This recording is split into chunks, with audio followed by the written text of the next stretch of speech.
Hello and welcome to Sunday Morning Coffee with Dr. Childress here.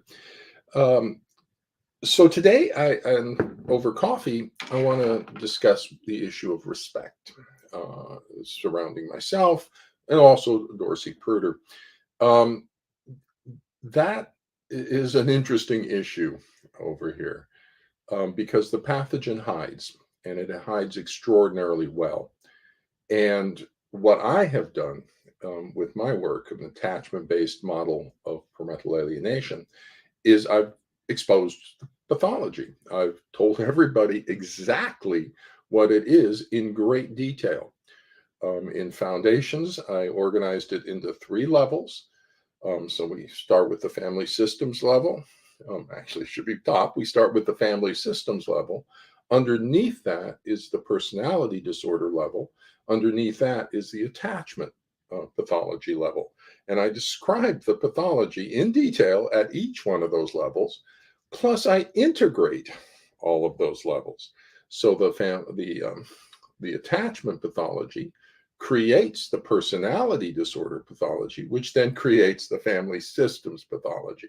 So Foundations is actually a diagnostic treatise for the pathology. And oh my goodness, it's just the top diagnostic treatise for a pathology ever described. Holy cow. 50 years, for 50 years in the family courts, all the mental health people have been unable to identify what the pathology is. They're all saying it's complex and it's difficult and we can't solve it, and nobody's been able to either diagnose it or successfully treat it. Okay. I come over here, boom, I nail it. Okay. And in Foundations, I have solved, diagnosed what 50 years of other psychologists couldn't diagnose. Now, you would think that would create a lot of accolades. Oh my goodness, Dr. Childress, that's great. And oh, look what Dr. Childress is doing. And oh my goodness. And the fact that I have diagnosed with the pathology is. Now, people will say, no, you haven't. And you're big. No, you look at the research coming out of Dorsey on the 12 associated clinical signs.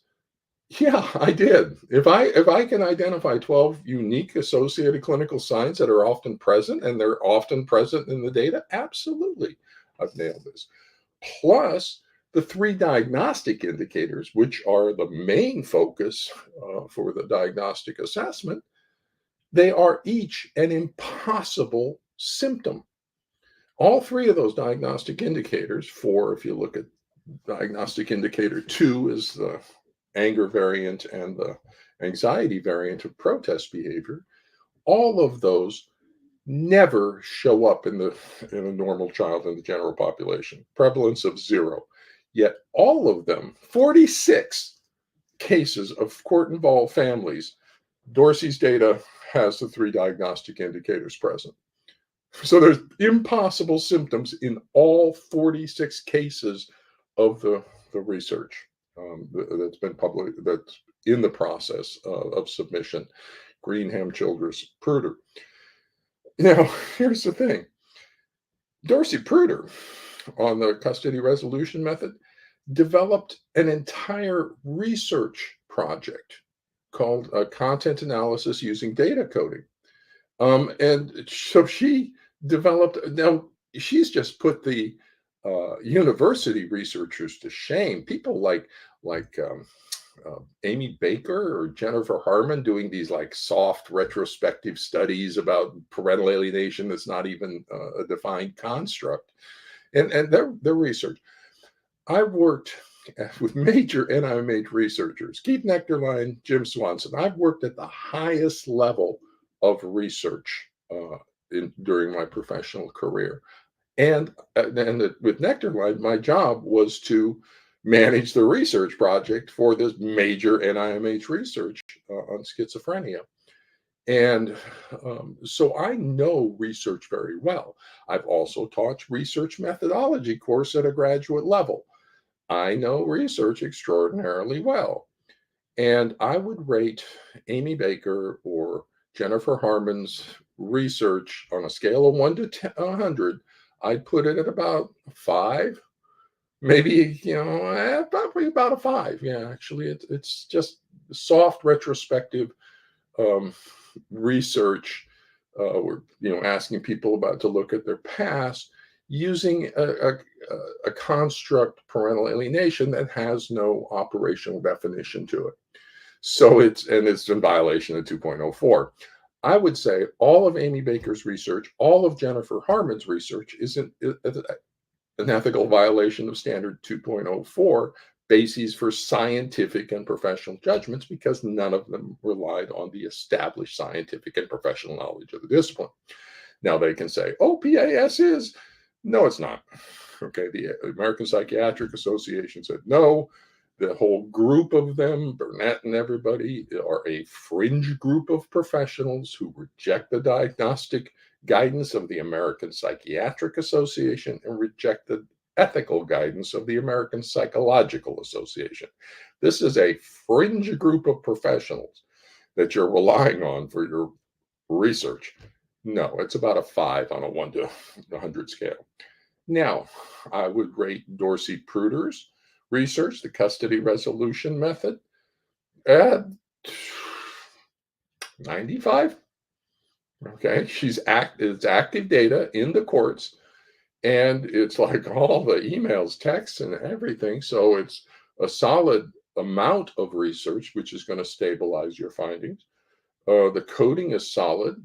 I've seen intimately into how it's coded and the structure of her software program that their taggers can remotely tag it, and then it's identified specifically the frequency count to the individual tags. So if you want to challenge the frequency count, you can go back and re-review the individual tags for each one of those. So it's an excellently conceptualized and developed and implemented research project. And to show you how smart Dorsey is, or clever, or just what a high level of professional we have in her, is most university researchers, we have to go out to collect the data. That's the hard part. Locating the people and staffing, going out and getting the time to collect the data and all this sort of thing.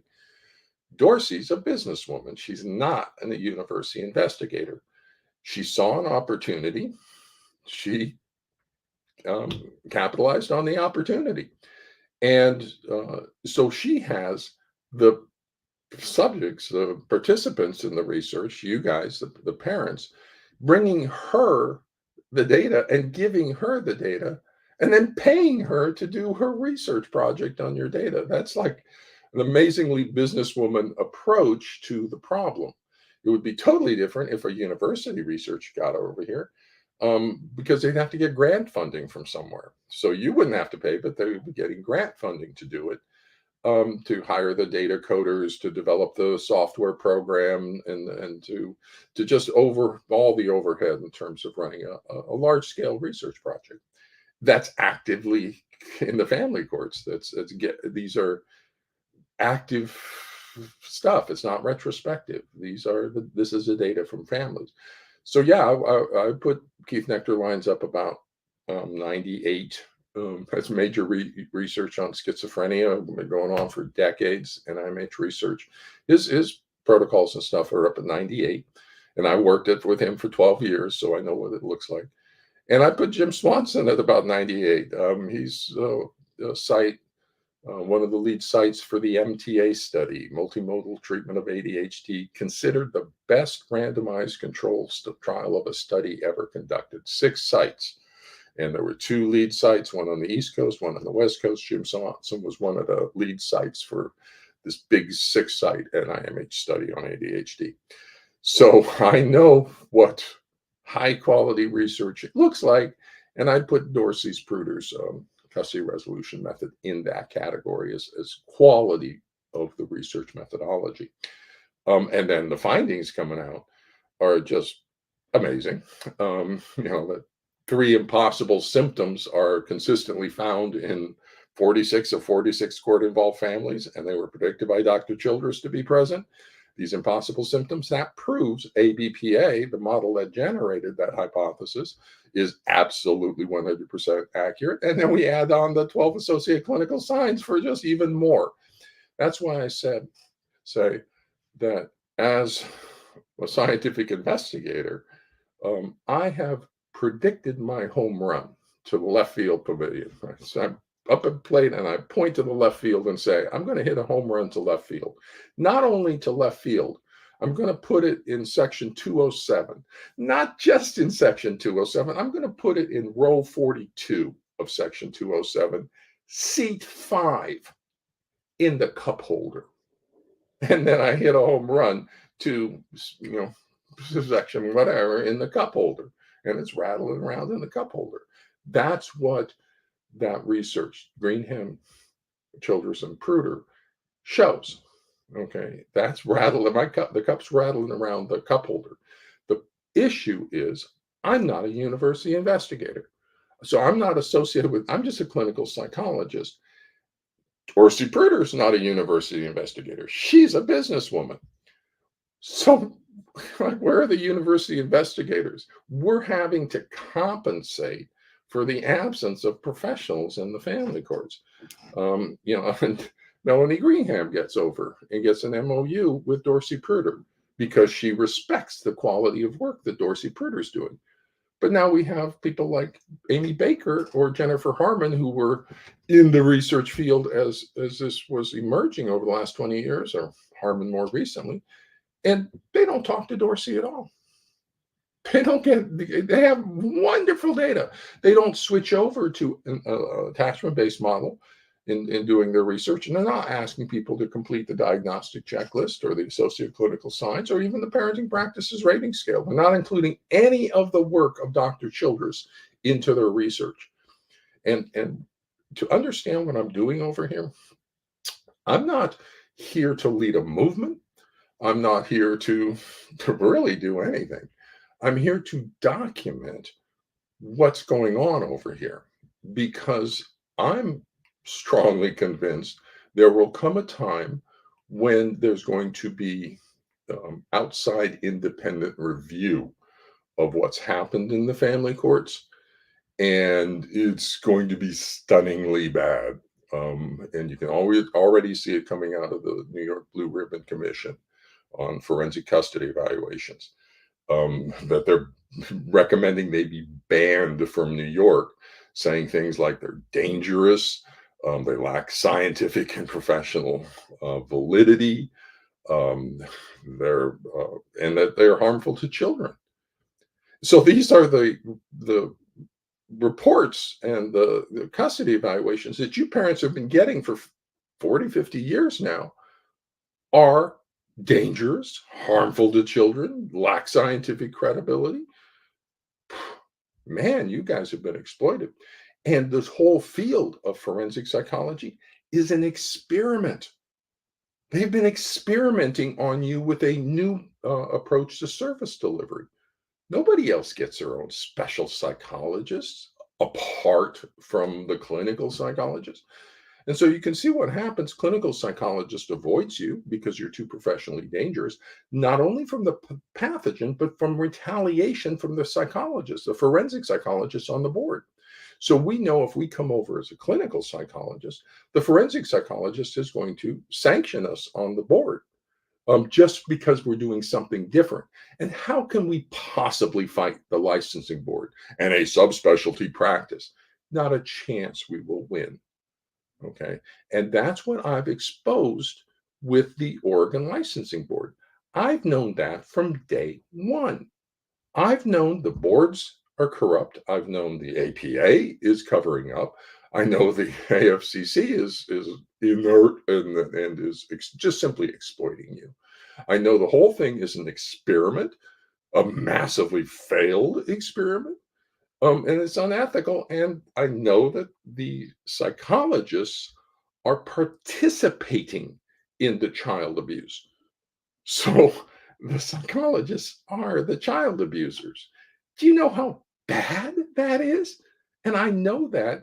And as soon as people listen and recognize what I'm saying, they are going to know that too.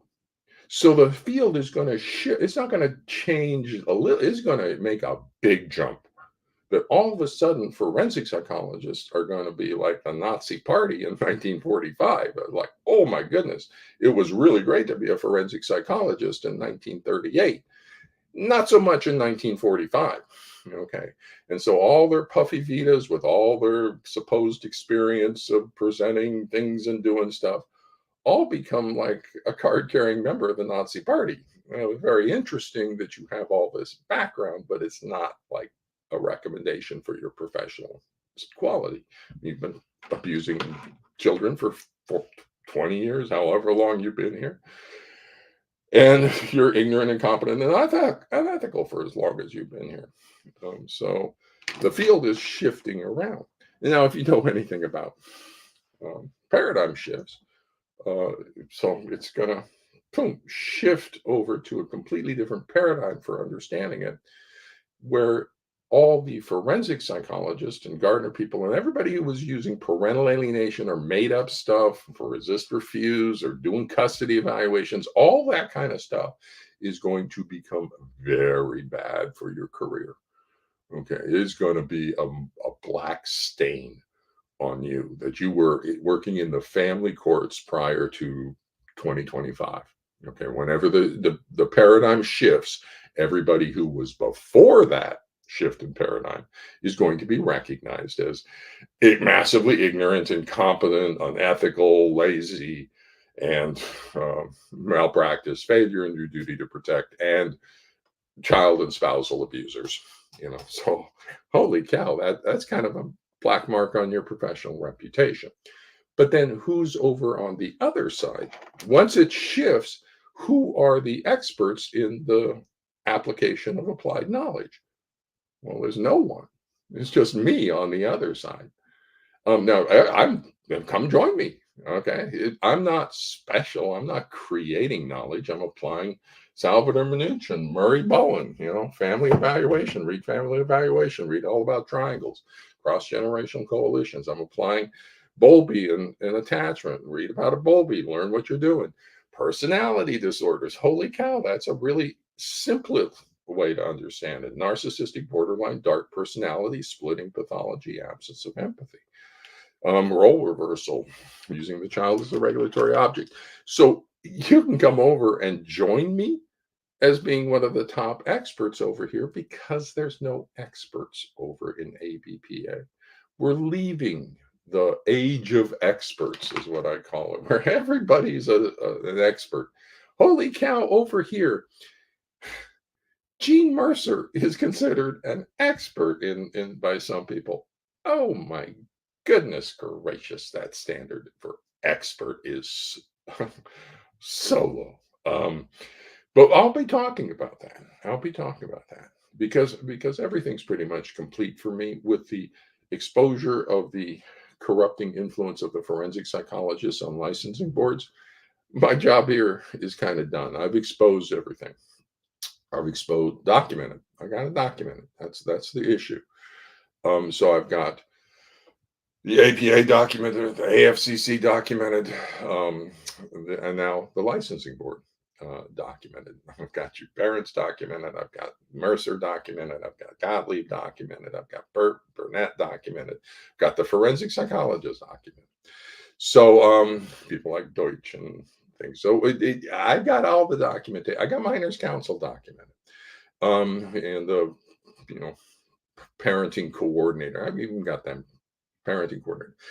Do you know there's no role of a parenting coordinator anywhere else? ADHD doesn't need a parenting coordinator. Autism doesn't need a parenting coordinator. The therapists fix things. So why do you need a parenting coordinator over here? Because your therapists are ignorant, incompetent, and don't know what they're doing. So they come in and say, well, let's create a new role for something. That doesn't work. I mean, where's your outcome measures? Where are your outcome measures? So let me shift over a little bit on that outcome measures.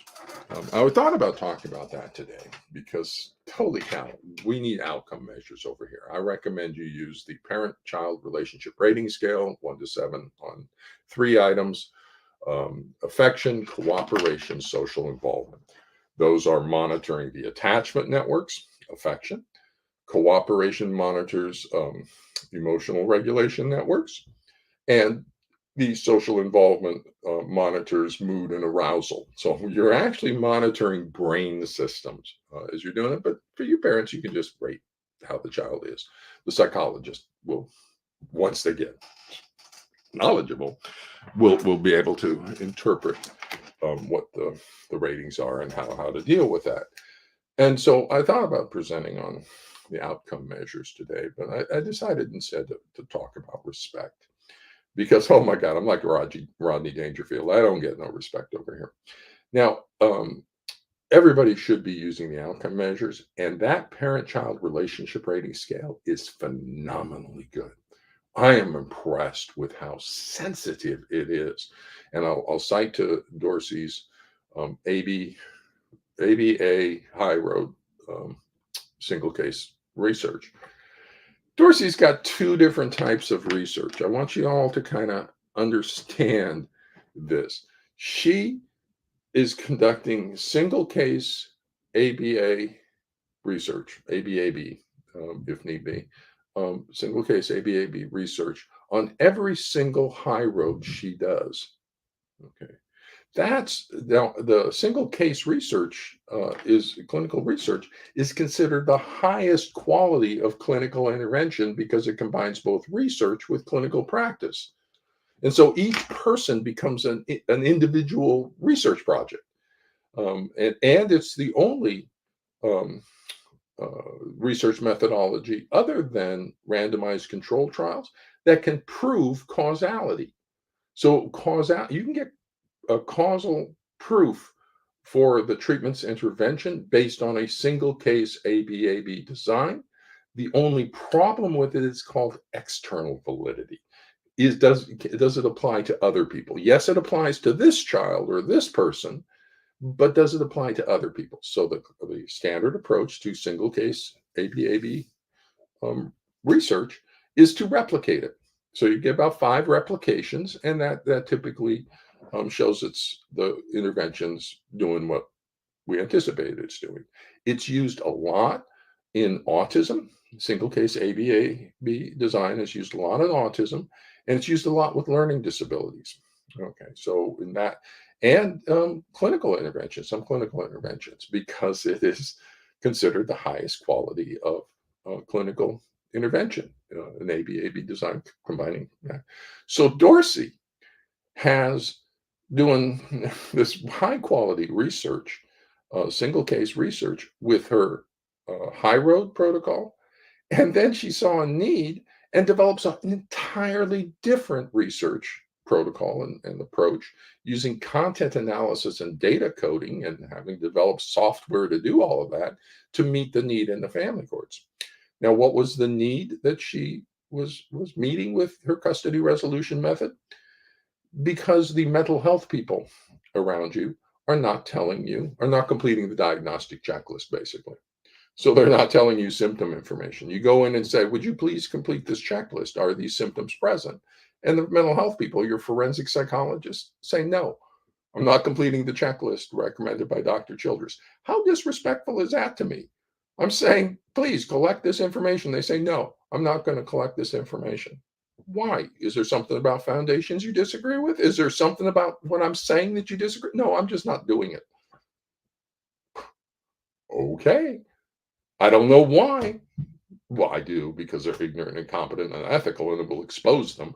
But, that's the situation. They are refusing to give parents symptom information that would identify child psychological abuse. Now, as the moment people start listening to Dr. Childress and saying, holy cow, Dr. Childress is right, which I am, what's that say about all the people, all the forensic psychologists, all the reunification therapists, and there's no such thing, all the folks who are currently refusing to provide information that would identify child abuse? That's just a blanket failure in duty to protect obligations, which is what exactly happened in Oregon. The parent went with my diagnostic checklist and said, please complete this. And the forensic psychologist involved said, no. He said, please assess for possible child abuse or shared delusion. The forensic psychologist said, no, I'm not doing that. So the dad in this case had to go to Dorsey Pruitt, pay her a whole bunch of money to run her research protocol on all the data that surrounds the family to generate this data. Now, but the data is just frequency counts on 3 symptoms. The court doesn't know what that means. Nobody knows what that means. So she came to me, who developed the 3 diagnostic indicators, the world's top expert in this pathology, and I am. And so she came to me for an interpretation of if these 3 symptoms are elevated or these frequency counts in these 3 symptoms, do you have an opinion about this? And I said, yeah, if those 3 symptoms are elevated, that would be consistent with child psychological abuse, all my work. So the person should get a diagnostic risk assessment for possible child abuse to these concerns of the shared persecutory delusion. The person should get an assessment regarding this pathology. So then the child had aged out, so there's no value to that report anymore, or the custody resolution method relative to the court, because the psychologist had been like delaying and delaying, and so it just the child aged out. So the dad was so angry that this report from Dr. Childress comes back saying there should be, by the data surrounding this family, is consistent with the possible child psychological abuse and needs an assessment. And this dad was told by the psychologist, no, I'm not assessing for this, which then shows up in the data. So he filed a licensing board complaint against the involved forensic psychologist for failure in their duty to protect. So what does the Oregon board do? Do they go after or sanction the psychologist for their failure in duty to protect? No, they sanction me for practice in Oregon without a license when I'm consulting with Dorsey Pruitt in California and never met with the person. That's what it gets exposed by all of this, that the forensic psychologists are refusing to provide symptom information to their clients. Because the moment they do provide symptom information for their clients, they're going to be exposed as being ignorant, incompetent, and unethical, and colluding with the child abuse. If you believe a shared delusion, you become part of the shared delusion. You become part of the pathology. When that pathology is child abuse, you become part of the child abuse. So these forensic psychologists who believe the shared delusion are part of the child abuse. If they fail to diagnose it and identify it, they are covering up for the child abuse and they are failing in their duty to protect. So that's the current state of things. And the best help I can give you at this point, because I've exposed everything and it's all there, is to take the full hit for you, to create the controversy that you need to generate the attention to this, what's happening in the family courts. Your danger is that nobody sees you. For 50 years, nobody's seen what's been happening in the family courts. It's been covered up. It's been a hidden place. I use the analogy that it's like the Nazi concentration camps. They used to, when they just started out, the Nazis put their concentration camps near urban areas, but it really disturbed the people who lived in the cities to have these camps nearby. And so they realized that they had to like put them off in the woods away from people. And that's what's happened to you. I look at the family courts that you've been segregated out from the rest of psychology. You're given a camp in the woods where the forensic psychologists can abuse you parents. Oh my God, they take your children away, the grief and all of that. They can abuse you parents and abuse your children. But nobody hears you scream. Nobody hears you cry. It just, you scream and you cry, but that's just muffled because you're apart from the rest of psychology. And look, AP petition to the APA. You said 20,000 parents say, scream to the APA, please come help us. Nothing. You don't, they don't hear you scream. You're off in the woods. And so that's going to be like, holy cow. Once psychology realizes what's going on, that self-reflective insight of frontal lobe function, once they develop self-reflective insight and realize, the whole thing's going to shift big time. And that's why I'm not in the middle. I'm clearly on one side. Everything's about splitting on this. If you haven't noticed, like around in our world and everything about the family courts and everything, it's all about splitting, the polarization with no middle. And so you had to make a decision. You're either ABPA or you're not. And that's a polarization with no middle. And when the truth comes out that the Earth actually revolves around the sun and not the other way around, when the truth actually is looked at and everybody looks at the evidence and say, holy cow, Dr. Childress is 100% right, then everything I'm saying about the forensic psychologists being ignorant, incompetent, and unethical is right. Everything I say about their colluding with child abuse is right. Everything I say about the cover up by the APA, the AFCC, and the licensing board is true and correct. Yikes, Calabunga, which is why I've been over here collecting all the documentation for that, because I've known this is coming because of foresight and planning ahead. I spent 2 years working this out from about 2008 to 2010, what's going on in the family courts, because I'm trained in organizational development and community psychology. Do you know what community psychology is? It's changing community systems to treat pathology. And if you look at my master's degree, I went specifically for a master's degree in community clinical psychology. Forget the community organizational development systems change training. So this changing the family court system to treat the attachment pathology in the court system and the mental health system in the court system, changing those is exactly what I'm trained to do by my master's degree. I don't get any respect. You people don't read my like Vita. I know how to do this stuff. I was hired by FEMA and the Department of Justice to develop, along with Ken Feynman, who's a top expert in juvenile fire setting behavior.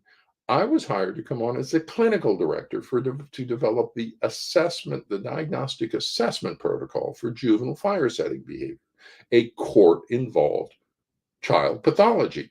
They needed to know, do we route this kid into mental health treatment or do we route him into the juvenile justice system for their fire setting? So they gave me the job, basically, to come up with the assessment protocol for that decision. And I've got it up and it's posted. There's my work product sample of coming up with a diagnostic assessment protocol for a court-involved pathology. And this is not the first time I've done this. Okay, I've been hired. DOJ and FEMA respect me enough to develop an assessment protocol for the family courts. I come over here and do it, and nobody respects me. Nobody. I've got early childhood mental health background. Early childhood. That's a high specialty. You're not allowed to practice 0 to 5 unless you have that. Just like over in family courts, you're not allowed to practice over there unless you're a forensic psychologist. That's the lowest. Early childhood is the highest because you have to understand everything about brain development. And it's spot on the attachment system. Holy cow. 0 to 5 is the attachment system. It's attachment pathology. So I'm one of the best trained people on the planet in attachment pathology.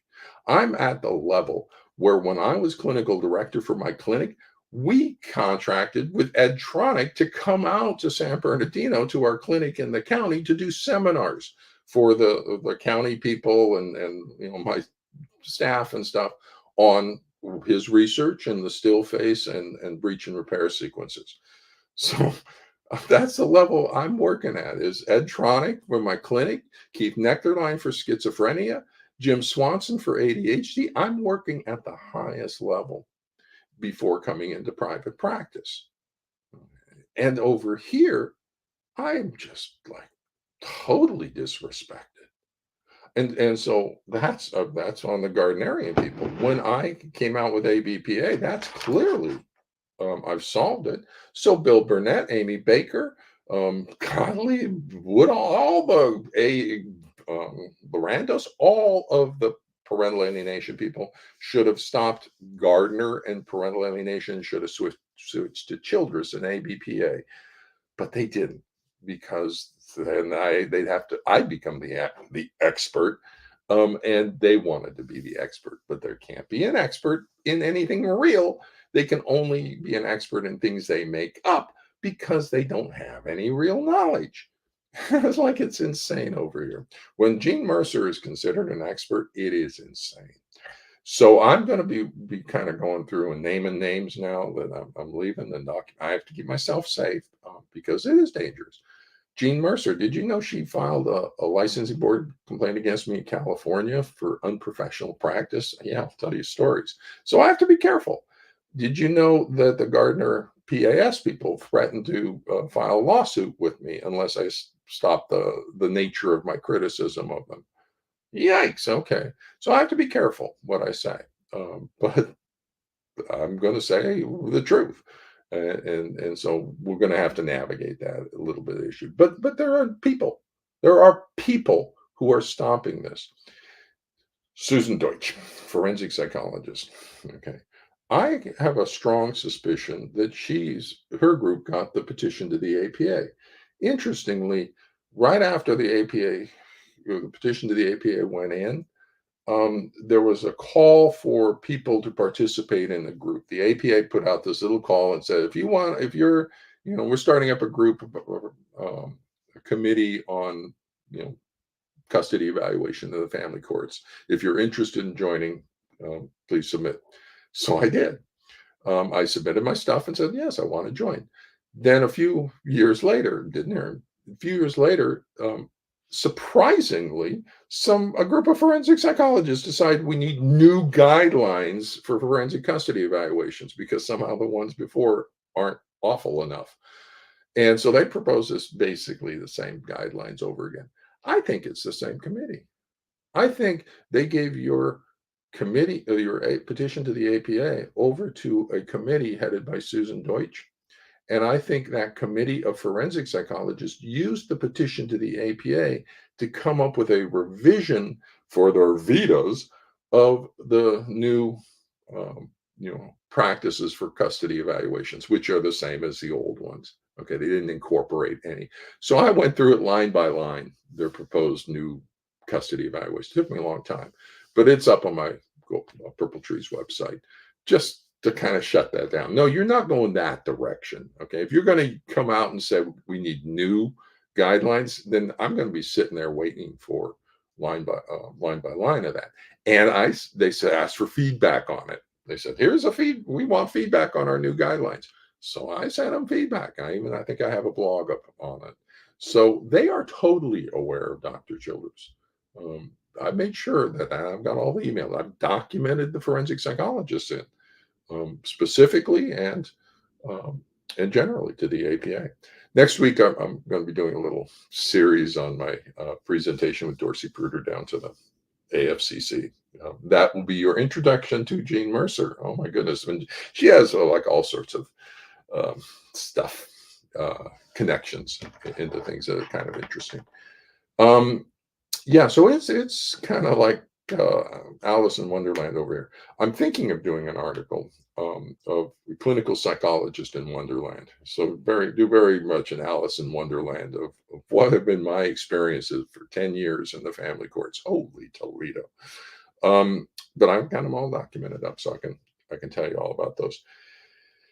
So the other thing that happened though, when I get over here, is I run across this one person over here, Dorsey Pruder, who actually knows what she's doing. And she worked with Randy Rand, on developing the workshop approach, these 4-day workshop approach. Now, Dr. Randy Rand, psychologist, he took his part of their collaboration, according to Dorsey, and went to Richard Rorschach to develop family bridges. Dorsey Pruder took her part of the collaboration and developed the high road. Now, when I look at the protocol, that's not developed by a psychologist mind. Okay. Psychologists don't think that way to changing things. It's a very elegant approach. It's not using any psychotherapy.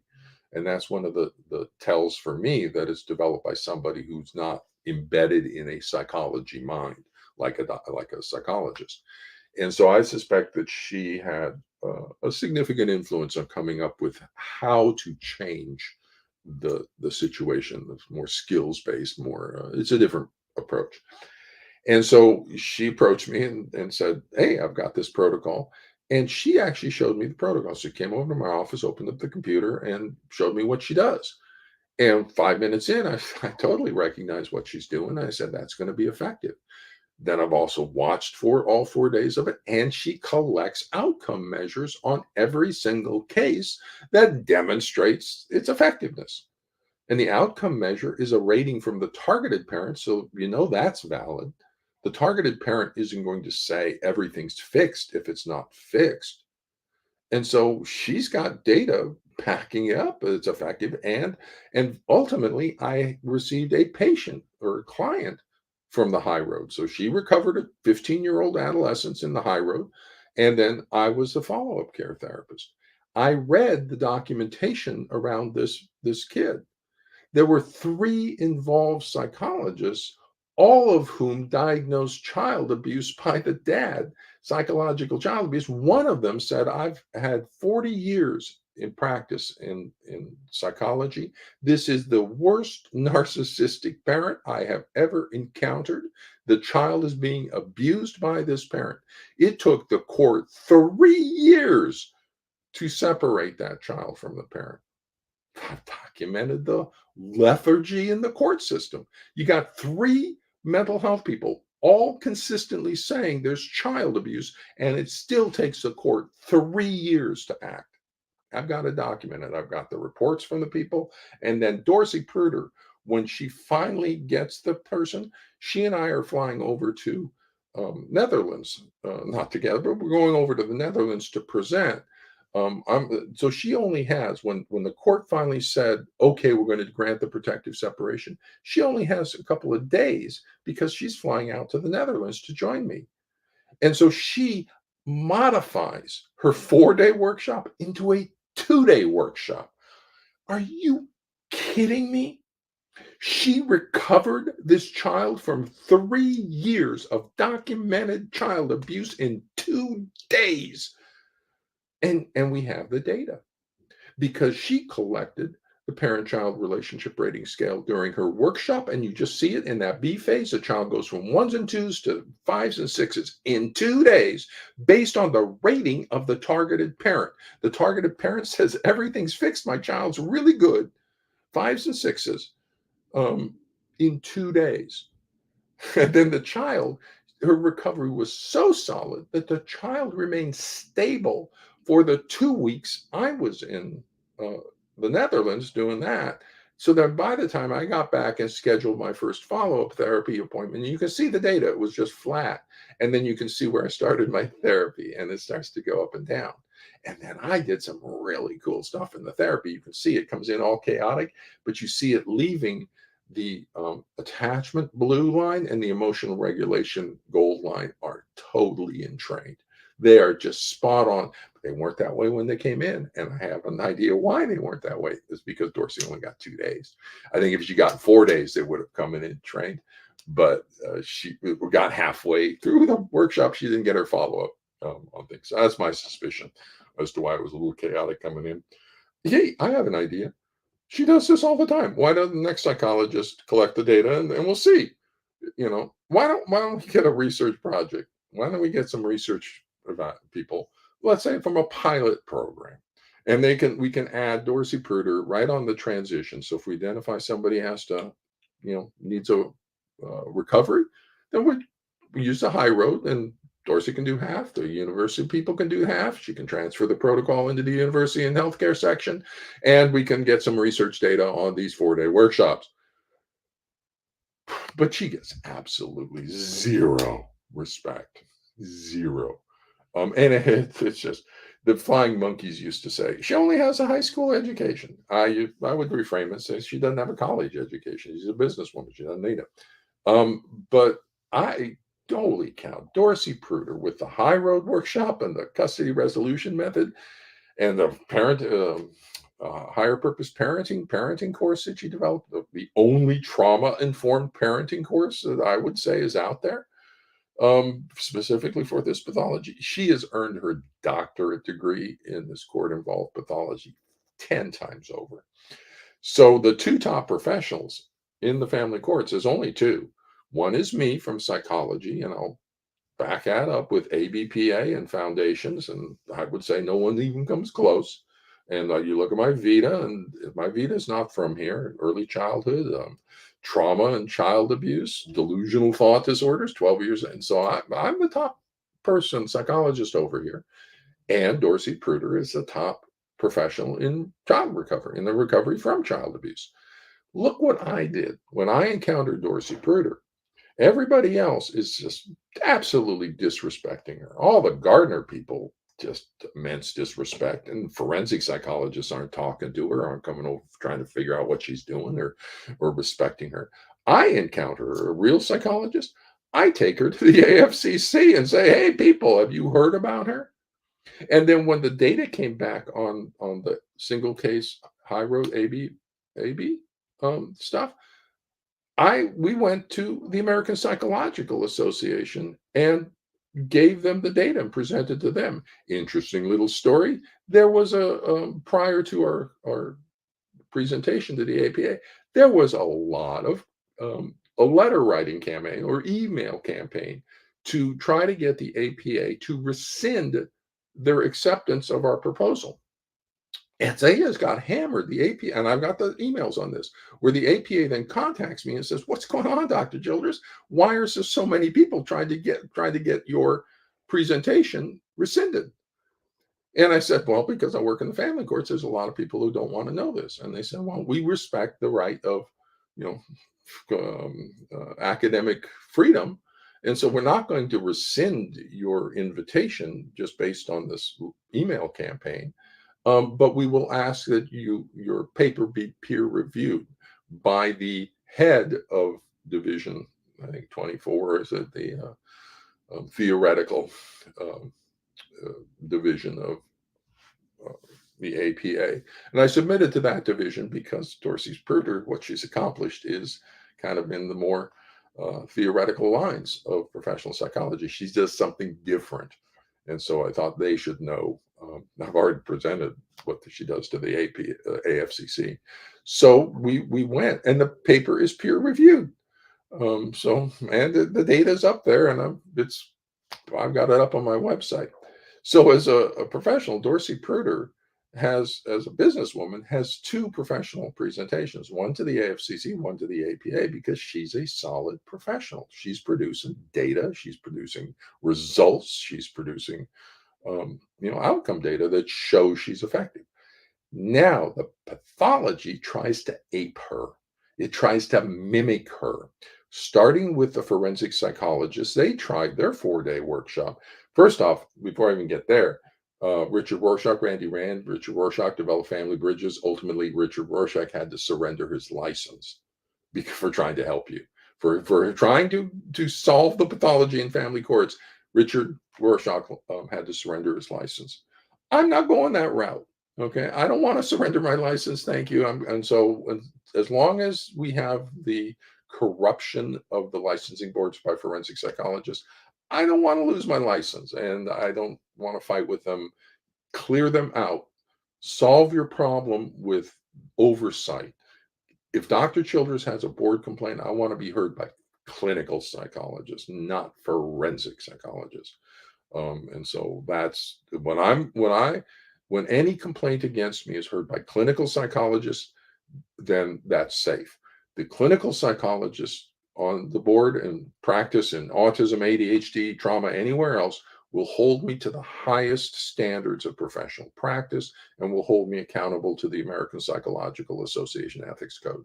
That's great for me. It's when people start like making stuff up that it becomes problematic. Truth and reality is what I assert them to be. That's your narcissistic tell. So so I encountered Dorsey over here, and she develops a high road program, solves it, but none of the forensic people, the let's see, Sullivan and I believe Deutsch. I think Deutsch was probably, I think, a lead on this, but Sullivan was supposedly also involved. Developed their own 4-day workshop called "Overcoming Barriers" out of the forensic psychology. No, it's not going to work. They didn't even talk to Dorsey. Here she has a successful program, 4-day workshop. They didn't even talk to her. They just come up with their own model in competition with her because hey, well, we can. No, you can't. And now it's out of business. That says something. That worries me because that means all the people that they took the money from and did this 4-day workshop, that's basically fraud. They just took their money and solved nothing, and they go, "Whoa, oh, it didn't work, and now it's defunct." What about all those families that you did? That's just amazing over here that these people are allowed to do that. They think it's okay to do that. And then Linda Gottlieb on the other side, that was a forensic one, is overcoming barriers. Linda Gottlieb, a social worker who graduated from her social work degree in 1968 and has not had any additional education since 1968, decides she's going to develop an experimental treatment for severe attachment pathology. She has no background in attachment pathology. She's a social. Oh my goodness. Does she consult with Dorsey, who's been doing this for years? No. She comes up with her own model of her own thing. I, I'm not sure I understand. I've kind of looked at stuff, and it's a mess. Okay. Somehow I activated Siri. My computer's talking back to me. It says it doesn't understand. I don't understand either, Siri. So, the amount of disrespect for Dorsey Pruder, who has solved this, who's demonstrated, who has data, and nobody is talking with her. And that's how I baited the forensic psychologist. Because if I stayed consulting with attorneys, they wouldn't have seen an opening. But because I consulted with Dorsey Pruder, they have zero respect for Miss Pruder and what she does. So they thought I was vulnerable. No, I'm not, because she's a solid professional. And so I'll take my hit standing with her and her professionalism. Um, and so this, I think, is a good thing for me to take a hit because hopefully it will bring focus, professional level focus, to what Miss Pruder has accomplished in the family courts, which is substantial. Okay, she has the 4-day high road workshop that solves it, proven, solves it with 3 years of documented child abuse. She recovered the child in 2 days. Full recovery, stable, documented. She has the higher purpose parenting program. Okay, a parent training skills training that is trauma informed and is specifically focused on this pathology. All family courts regarding this should be referring over to Dorsey's higher purpose parenting course. Don't refer to your behavioral parenting course. I know all of those, and there's no parenting course out there that's going to help with this pathology except higher purpose parenting. It's a trauma informed course specifically for this pathology. There's two. She's got the custody resolution method with absolutely golden data, a research project that I would put at a 95 on 100 scale. All it takes is an MOU to get access to the data and the memorandum of understanding. So you would look at your protocol, look at the IRB approval, and decide if it's worth giving you access to her data. Then if you bring grant funding, she can retag the data however you want. If you don't bring grant funding, you can just get archival data and do whatever you want. Holy cow. Melanie Greenham just develops an MOU. Boom, she's got data. So that's 3 high level, quality professional support services provided by Dorsey Pruder. The fact that she's not getting respect is just phenomenal. So I've got an international case, and I was reading the report, and in the international case, they're recommending family bridges for the family. I'm saying no, not family bridge. Get over to Dorsey. Get to somebody who's documented, who has the data there, who's been here for 10 years successfully doing this. She is the most experienced professional in the family courts. And so while I may be having to leave in actual working with you families because it's simply too dangerous for me.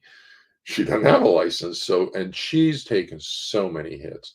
And part of this is the legal expenses for her. Ask her how much she spent on legal defenses over the past 10 years. I'm going to guess it's above $250,000 that she spent in legal fees just to be here.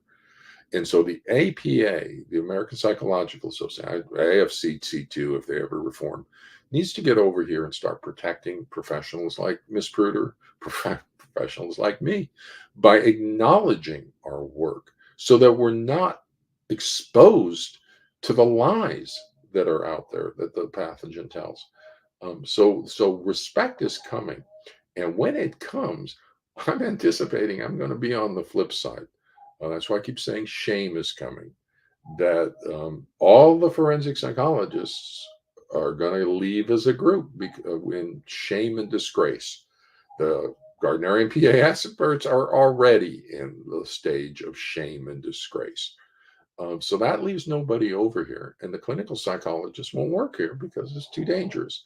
So where does that leave you? It leaves you with one clinical psychologist in the family courts, and nobody's listening to the one clinical psychologist you got. That will change eventually. If it changes too late, I'm going to be dead, and I'm not going to be able to give you any active help. You're just going to have to read my books and read my blogs and figure things out on your own. Interesting part about this pathology is it has motivation. It wants to be. It has defenses. I even have diagrams, visual diagrams about the structure of the pathology that you will never figure out if I'm not giving you input about what those pictures mean. But I know this pathogen inside out. Okay, I've worked it for 10 years. I studied it for the first 5 coming into it. So I know this pathology inside out. And I'm telling you how to fix it. Easy peasy. 3 diagnostic indicators, 12 associated clinical signs, 100% you will diagnose it, and you will never misdiagnose it. So simply tell us, are those symptoms present? If they are, there's only one explanation. If they're not, you're looking at something else. So are those symptoms present? Diagnostic checklist and parenting practices rating scale. And the 12 associated clinical signs. If the mental health people tell us, easy peasy. If they don't, you can take it over to Dorsey Pruder, and she has a research project that will generate the answer to that question from all the surrounding data.